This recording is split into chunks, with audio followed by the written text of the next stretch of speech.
Hello.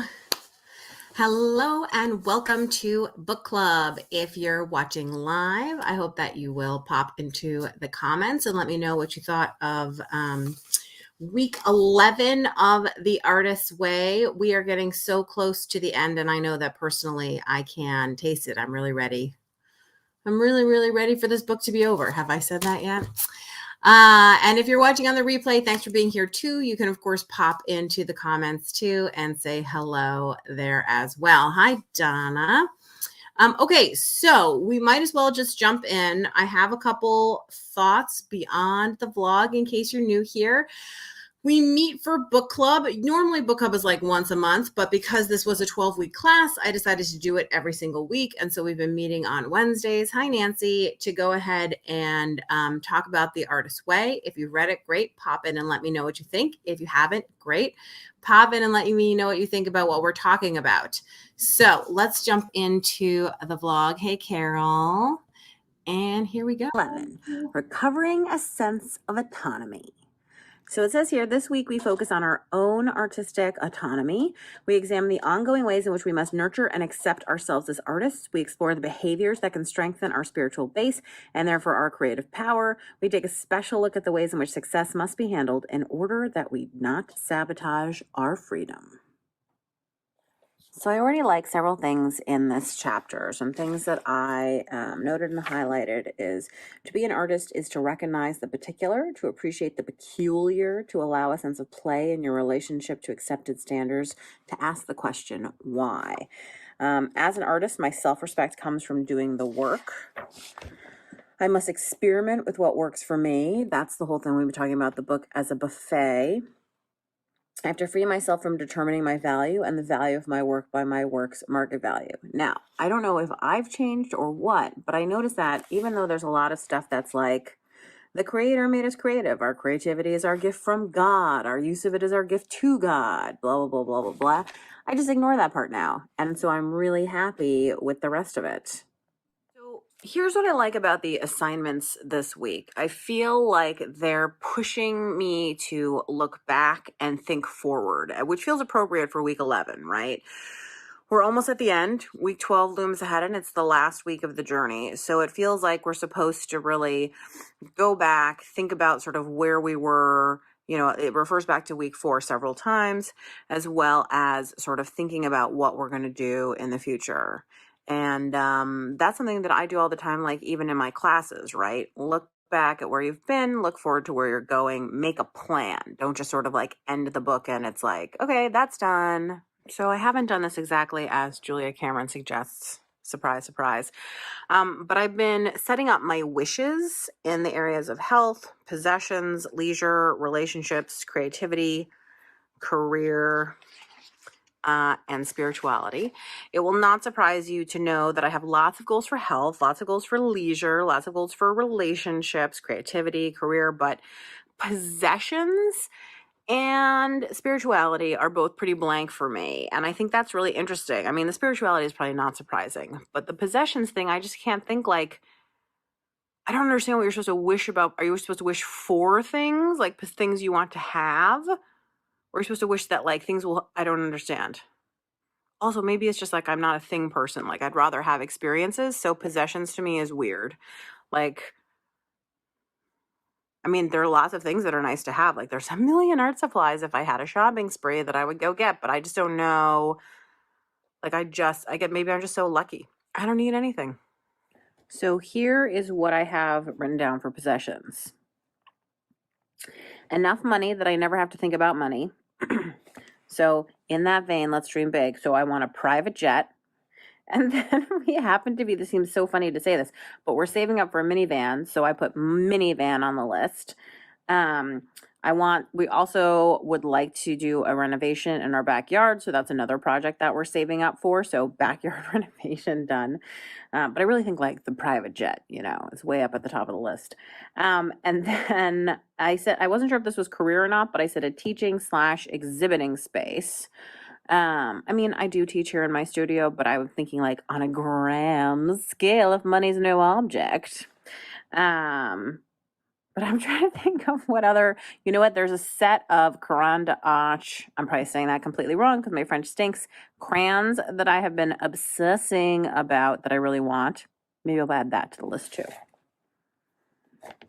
Good morning. So the first thing I would like to complain about is why does almond milk separate in coffee? It happens every time from lots of different places. I don't understand that. But anyway, I did my artist date this morning, and so that's why I'm in such a good mood. And what I did is I took a class on Skillshare, and it took me maybe like an hour, hour and a half or something. I wrote a ton of notes in my notebook. And I really enjoyed it, and I feel excited now to go make some things. And I just have to remember that the biggest thing about the artist date is not that I have to like construct some carefully planned idea of like, going to a huge event or something. I just need to do something to nurture my creative self in some way every single week, at a minimum, once a week. It's a life skill that I think I really, really, really want to carry forward beyond and after this book is, can I every week very specifically and intentionally do something to nourish my creative self every single week? So going back to the buffet conversation that we've been having, one of the assignments this week is tape your own voice reading the basic principles. So we just reread the basic principles. I don't like a single one of them because it's all about God, every single one. And I think that's actually what turned me off about the book in the first place. So ignore. Then it says, choose a favorite essay from this book and tape that as well. And you're supposed to use this tape for meditation. And the thing that's interesting about this is I immediately thought, what essays? And then what I realized is I was like, oh, snap. This book is her individual essays or thoughts about things that she's basically collected into some sort of semblance of order or structure, but they're not actually designed to hang together in a kind of course. Like, this isn't a class. It isn't a workshop, even though it seems like it's that way, because otherwise I don't understand how the essays come in. I mean, help me. Am I wrong here? Like, what she's talking about, what she's writing as like individual essays, right? Similarly, I did not do the artist prayer, which is another assignment. You're supposed to look back at your artist prayer. She also says, place it in your wallet. Trick's on her. I don't carry a wallet.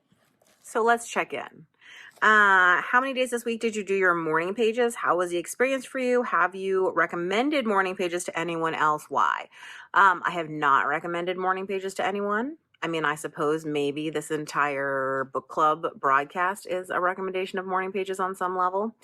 And I did morning pages maybe once this week, but I wrote in my notebook like 4 times. So morning pages are not for me. I'm not going to do morning pages, but I am actually using the notebook since I came across the idea of commonplace books. And since I thought about how I like to take notes and how I thought how notebooks are important to me and how writing goes into my creative practice and all that kind of stuff. So I'm on board with my version of whatever it is I'm doing that is notebooking. Let's just call it that. I'm notebooking. Did you do your artist date this week? Have you considered scheduling an entire artist day? What did you do? How did it feel? I feel like we've already been through this. It was great. I took a class. I need to do more of that. Did you experience any synchronicity this week? What was it? You guys, I keep listening to the universe. I think maybe I still don't understand what synchronicity is, but no synchronicity. Were there any other issues this week that you consider significant for your recovery?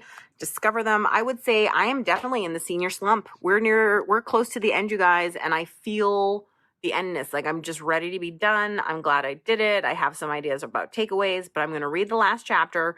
Next week, I'm going to read all the indexes and appendixes and whatever's at the end of the book, and we will have a wrap-up conversation about the last chapter and the whole book next week, but I got senioritis. I'm ready to be done.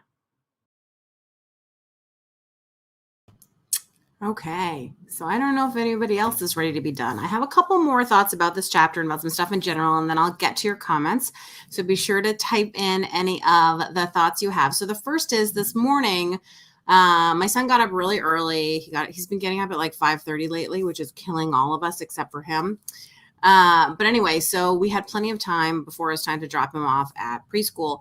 And we ended up laying in the hammock in our backyard, first time this season. And I just had this moment where I was like, oh, this is kind of an Earth state. Like we were looking for shapes in the clouds and we were doing all sorts of stuff. And I just thought, I need more of these moments where I just take a breath, right? And I'm still for a moment. So that was really like maybe the best way I've ever started the day in my life. I was like, more of this, more laying in the hammock and looking at the clouds. The second thing I wanted to say is I wanted to read this one passage that I think is really important. This is on page 188 in my copy. And it says, as we said before, we learn by going where we have to go. Exercise is often the going that moves us from stagnation to inspiration, from problem to solution, from self-pity to self-respect. We do learn by going. We learn we are stronger than we thought. We learn to look at things with a new perspective. We learn to solve our problems by tapping our own inner resources and listening for inspiration, not only from others, but from ourselves. Seemingly without effort, our answers come while we swim or stride or run or ride. By definition, this is one of the fruits of exercise. Exercise, the act of bringing into play or realizing into action. That's from Webster's. So the reason that I thought that that was interesting is because she's talking about physical exercise, which I do think is true that physical exercise can help you think of things. But I also think I've always said that the exercise of like moving your hand, taking the brayer, using the tool, whatever it may be, that actually helps you get to the next stage. Like that's the way to beat artist block. And so I was trying to think about like the idea of autonomy, which is the chapter heading. But now, of course, as I realized, because of the essay thing, it has nothing to do with anything. But anyway, I started to think about the fact that like maybe there is something that like I already did. Like art journaling absolutely changed my art life because it was that act of going to the book every day. It was the changes I could see, incremental and little. It was the things I learned about myself on the way. And I think that's what the morning pages are for too, Okay, good. So that's that thought. And so let's dive into some of the comments here. Daisy says, I didn't read it, but I have popped in for most of the live chats. I've loved hearing your takes on the chapters and everyone's thoughts as they've shared as well. That's fantastic because I think, Daisy, so one of my favorite podcasts, I have to say, is the New York Times does a book review podcast. And it's like a 9-minute podcast. You get to hear from an author and a little bit about a book. And it makes me feel like I've read a lot more books than I have. I can certainly chat with somebody if they bring the book up, or I can in conversation, be like, oh, I heard about this book. And so I also love that I didn't have to do the work of reading it, but I get to hear other people's takes on it, which is so nice.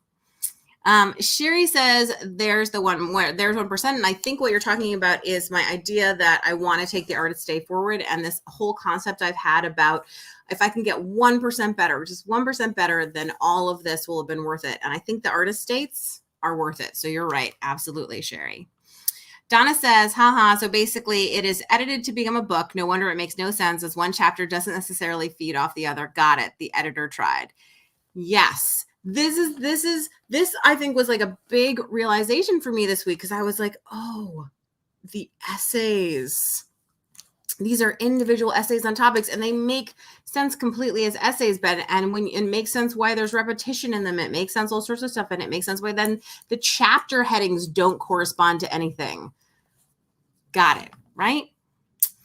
I really enjoy our conversations here, but yes, I'm ready to be done with the work. Yeah, Carol, senioritis, 100%. I'm ready to be done with the book. I'm ready to move on. I'm already imaginary shopping at the library for what I want to take home next. Sophia says, oh, the joys of small persons who are early risers. My now 5-year-old is finally over that, but it was rough for a while. Yeah, we've been engaging in all kinds of talks about what kind of bribery can we give him to stay in his room until 7. What could we do? So then Donna says, also, as we are recovering a sense of autonomy, why are we now told to lose the obsessive self-focus? Yes, that's the thing about the chapters that makes no sense to me. Like in the ones where we're supposed to be talking about like wealth or whatever, and we don't, then we, don't talk about money, or anyway, whatever. It's all very counterintuitive and I don't understand. Absolutely. You're 100% right. Sherry says, I love it when you and I have the same thing marked in our chapters. Awesome. Great minds think alike. Sophia says, I love how you're finding your own way with this. What is applicable for you and what isn't. Yeah, I think that's what you have to do right with any book is kind of figure out what is the value to you. Now, I have to say, and this is something I think we can talk about a lot next week, but here's the little touch of it that I've been processing on, which is I went into this at the beginning truly believing that by week 12, like I would be writing morning pages and doing artist dates, and I would have had these epiphanies and I would be like a different person. And I'm thinking back and wondering why I thought that was possible from this book. And I think maybe that, like, a lot of people talk about it as how it really transformed their way of thinking and being. And so I keep looking for that thing, for that huge transformation, even though I've said a million times, I've got to be okay with just 1%. But yeah, I feel a little sad that I'm not going to have like a huge, like, aha, but nonetheless, I'm glad that, going to figure it out here. Kathleen says, this has been great and so interesting to compare myself with when I first read this to when I am now. I read it first when first published and loved it. Now it's okay. Yeah. And I think like at first I thought maybe because I was older, but I also think that maybe it's because we're in a different place culturally. They're already, maybe this came out at a time when people like weren't talking about mental health in the same way, and it wasn't acceptable to be an artist. I think like people are always interested now when you say that you're an artist. They're not dismissive of it. They don't. Lots of people also have hobbies that they take professionally, but not necessarily financially serious, So anyway, I love it that you guys all read into this book. So many nuances that I miss. Me too. I feel like that's the benefit of reading with a group. Always, always, always, right? Maybe there was nothing wrong from the beginning. That's kind of a big thought, Sherry. That's kind of a really, really big thought. Sophia says, it really does depend on where you are in both your art and personal journey, though, as to whether or not any of it will be applicable to you. That's really true. Because, of course, yes, if I had read this in my 20s, I would be in a different place than I am now in my 40s, right? As Sherry agrees, you've already done the work 100%. Sophia says, you are someone well-established and confident in yourself as an artist, so there will be less you take from it compared to someone struggling to find their path and time for it. Absolutely. That is so true. Donna says, amen. And I think that's too, maybe there was nothing wrong from the beginning. Yeah. And I think like that is one of my problems, my major problem points with the book is how it's always about your recovery, which indicates that if you're reading this, there's something wrong with you. And I feel like there's a positive way of looking at it where you could say it's not your recovery. What happened this week in terms of your growth? What happened this week, in terms of your, like, whatever it is, that's not recovery, but sort of a positive going towards something instead of a negative running away from something. I think that I would prefer that. And that's part of the reason some of the God stuff doesn't work for me, because I think, I'm not going to say this, that it's unilaterally true, but in a number of religions, it is true that like you are deemed to be bad and that you therefore must be saved by hewing towards the religion, right? And that's always a problem that I've had, because I think that there are so many people out there who are very, very good, not because they're afraid of some almighty God, striking them down or going to hell, but because they believe in being good. You believe in doing nice things. You believe in being kind. You believe in loving your neighbor because you believe that you should, And so anyway, so that some of that stuff makes me a little bit crazy, because I think that so much of this book is focused on like finding the people who made you feel bad about yourself. And I do wonder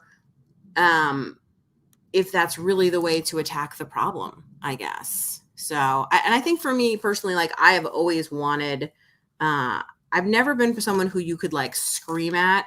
And like some people respond to those boot camp techniques where they're like, come on, Vermin, 12 more push-ups. I just don't, right?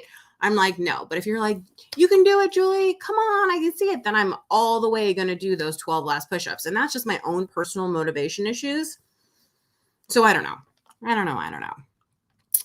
Sherry says, excellent insight about going towards something instead of away from something. Yes, I always want to run towards something because then it really feels like a choice instead of like being chased by something or having to like constantly be aware of that instead of like going towards something fantastic. Your aha is realizing how great your life already is. You know what, Diane? That is a very good point. And I am probably a very ungrateful person. That's absolutely true. I do have a lovely, lovely life, and I'm very lucky. Tell me on me, I cry. Yes. Isn't that what autonomy means? I suppose that's true. And I think like one of the things that I'm preparing for next week that I want to talk about when we do the wrap up is I want to talk about what the title of each chapter and then what I actually took away from each chapter. And if anybody else is interested in also like reviewing and thinking about that, I'd love to discuss that next week because I definitely did not get out of each chapter sort of what I would think the title would indicate. But yeah, so I'm looking forward to the final countdown. So the final chapter is week 12, recovering a sense of faith. And then there are there's like maybe, so on page, what is this? Page 205. Sort of the appendix area starts. And so then this is all appendix. So I'm planning to read that. I'm planning to review the book. And then I'm planning to come with some week 12 thoughts, some wrap up thoughts. And I hope that you will too. I think that two things that I'm definitely going to keep doing is I have been taking notes in my notebook, mostly about, classes or thoughts that I had or stuff. They're not really morning pages, which is why I didn't count them as morning pages, but I'm excited about it. I've been trying to keep up with some of the tasks. I don't think I'll ever get my private jet, but maybe I will get my minivan. So one can always hope, you know. And I hope that you are getting something out of The Artist's Way. I've been looking at some different books that we might do for the next book club, and I'm narrowing down the possibilities. And next week, I think I'll be able to share what it will be. So thank you so much for joining me on this journey. And I will see you next week for our final wrap up on The Artist's Way. Okay, see you next Wednesday. Bye.